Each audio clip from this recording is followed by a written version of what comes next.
In quantum mechanics, every system is described by a wave function from which one calculates the probability of obtaining a specific measurement outcome.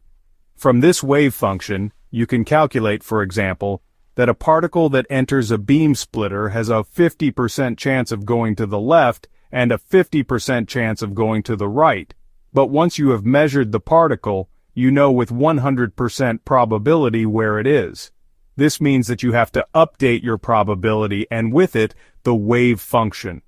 This update is called the wave function collapse. This wave function collapse is not optional. It is an observational requirement. We never observe a particle that 50% here and 50% there. Speaking of 50% probability makes sense as long as we are talking about a prediction. Now, this wave function collapse is a problem for the following reason. We have an equation that tells us what the wave function does as long as we do not measure it. It is called the Schrödinger equation, which is a linear equation. This means that if you have two solutions to this equation and you add them with arbitrary prefactors, then this sum will also be a solution to the Schrödinger equation. Such a sum is also called the superposition. The problem is now that the wave function collapse is not linear, and therefore it cannot be described by the Schrödinger equation. Suppose you have a wave function for a particle that goes right with 100% probability. Then you will measure it right with 100% probability. Likewise, if you have a particle that just goes left, you will measure it left with 100% probability. But here's the thing. If you take a superposition of these two states, you will not get a superposition of probabilities. You will get 100% either on one side or the other. Therefore, the measurement process is not only an additional assumption that quantum mechanics need to reproduce what we observe. It is actually incompatible with the Schrödinger equation.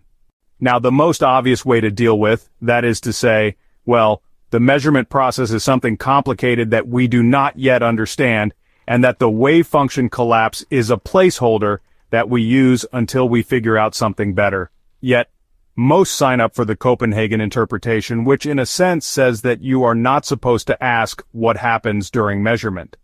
In this interpretation, one could argue that quantum mechanics is merely mathematical machinery that makes predictions, and that is it.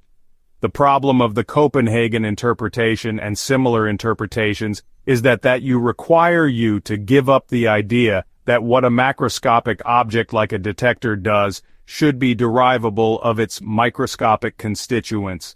In a sense, the Copenhagen interpretation implies that what the detector does cannot be derived from the behavior of its microscopic constituents. The many-world interpretation suggests that every time you make a measurement, the universe splits into several parallel worlds, one for each possible measurement outcome.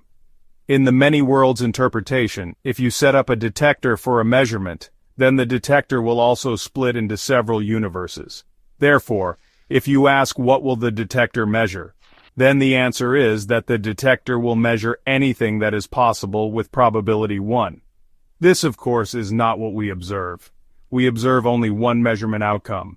The adherents of the many-world interpretation explain this, that you are not supposed to calculate the probability for each branch of the detector, because when we say detector, we do not mean all detector branches together. You should only evaluate the probability relative to the detector in one specific branch at a time. Quantum mechanics tells us that matter is made of elementary constituents that are often referred to as particles, but they are actually described by wave functions. A wave function is a mathematical object that is neither a particle nor a wave, but it can have properties of both.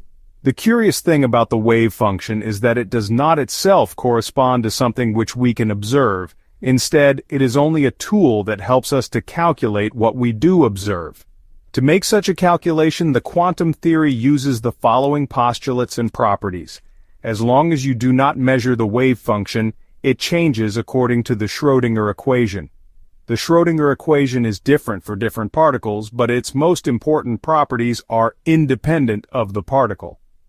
One of the important properties of the Schrödinger equation that it guarantees that the probabilities computed from the wave function will always add up to 1. Another important property of the Schrödinger equation is that the change in time which you get from the equation is reversible. The Schrödinger equation is linear. This means if you have two solutions to this equation, then any sum of the two solutions with arbitrary prefactors will also be a solution. The second postulate of quantum mechanics tells you how to calculate from a wave function the probability of getting a specific measurement outcome. This is called the Born rule, named after Max Born, who came up with it. The Born rule says that the probability of a measurement is the absolute square of their part of the wave function, which describes a certain measurement outcome. To do this calculation, you also need to know how to describe what you are observing, for example, the momentum of a particle.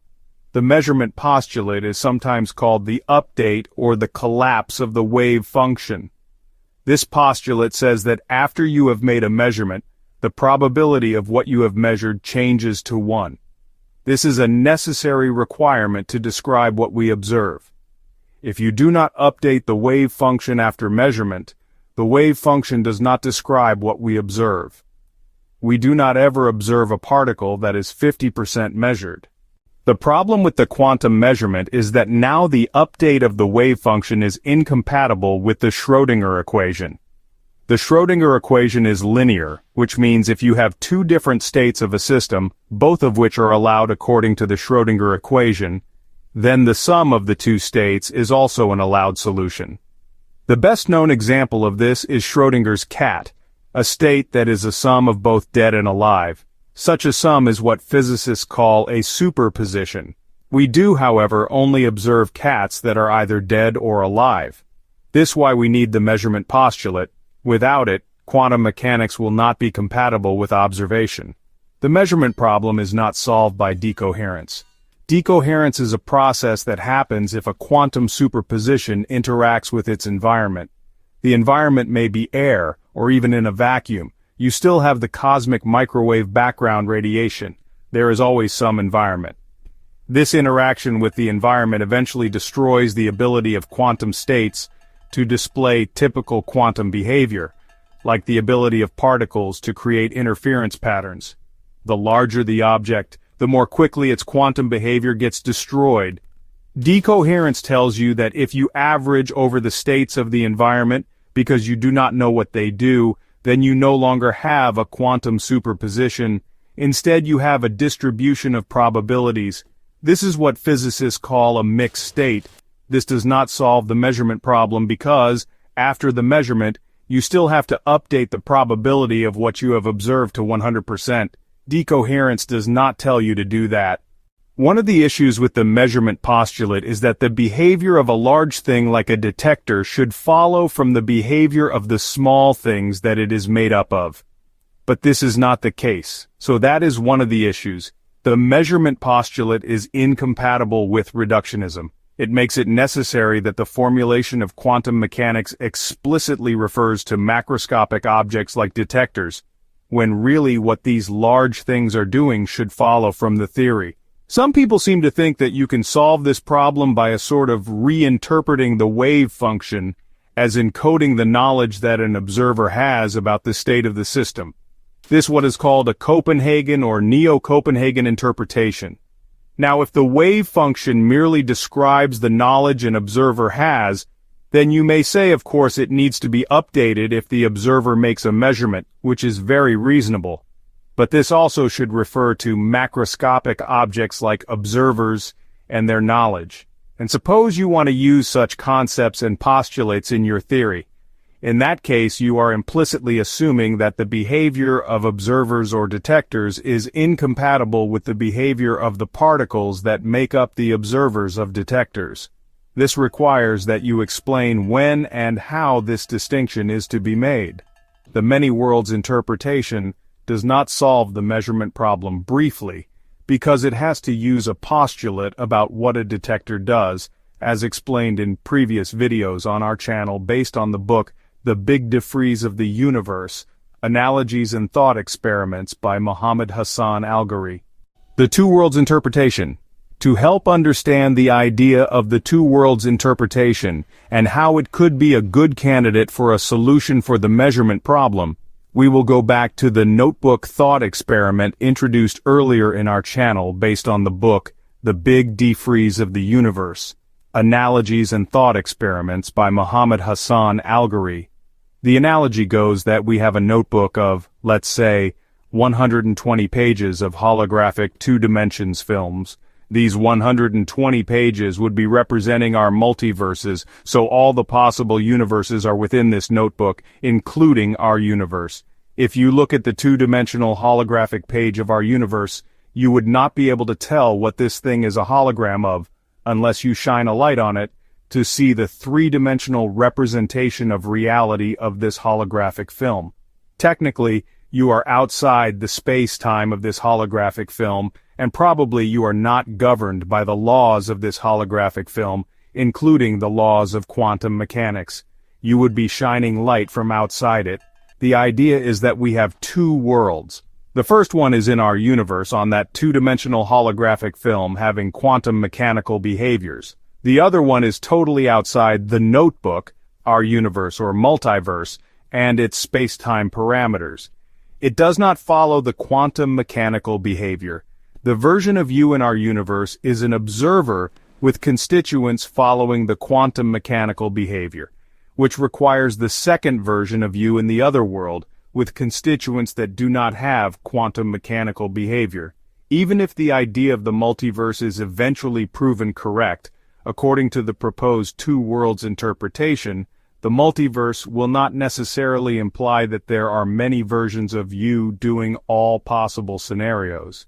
The two worlds interpretation suggests that there is only one version of you acting as an observer with constituents that do not have quantum mechanical behavior. The second version is acting as an observer of the first version. But the second version does not require an observer because its constituents do not have quantum mechanical behavior. Many questions, yeah? The great thing about science and thought experiments is that when you figure out one conclusion or follow a line of thought that you think will lead you to explain everything, it almost instantly opens doors for further research, keeping us busy and thinking about the quest to get closer to the truth. And as I always say, science is the crawling of humanity towards the truth. Yet when we discuss an idea like that, we need something testable, reproducible, and if possible, observable. We know that the many-world interpretation is not yet observable, yet the mathematics of quantum mechanics suggests the idea of the many-worlds interpretation. The idea of the two-worlds interpretation could potentially be a candidate to solve the measurement problem, which could potentially be mathematically verified. Additionally, the idea of the imaginary complex forces, their properties and operations introduced in this book could provide a good basis for developing more sophisticated mathematics for the two worlds interpretation. Furthermore, toward the end of this book, we will propose some ideas for testing and observing the idea. The two worlds interpretation also implies that when an act of measurement happens by the first version, which has quantum mechanical behavior, a simultaneous act of measurement is required by the second version in the other world that does not have quantum mechanical behavior. So back to some of the questions that may come up about the two worlds interpretation. Where is that second world version if it is outside the multiverse spacetime? What laws does it follow if it does not have quantum mechanical behaviors? How does it interact with our world? Does the second version impact the first version? Could the first version impact the second version? Why is an HD entanglement operation required with our observer version? What would be the source of knowledge/information of your other version in the second world? Why do we need all this loop of encoding information between the two worlds in the first place? What happens to all the other possible scenarios? What would the second version be doing? Of course, not all the answers are available yet, and there could be other questions too. Yet, at least we can try to approach the solutions for some of these questions. Stay tuned, we will try to answer some of these questions in the next video.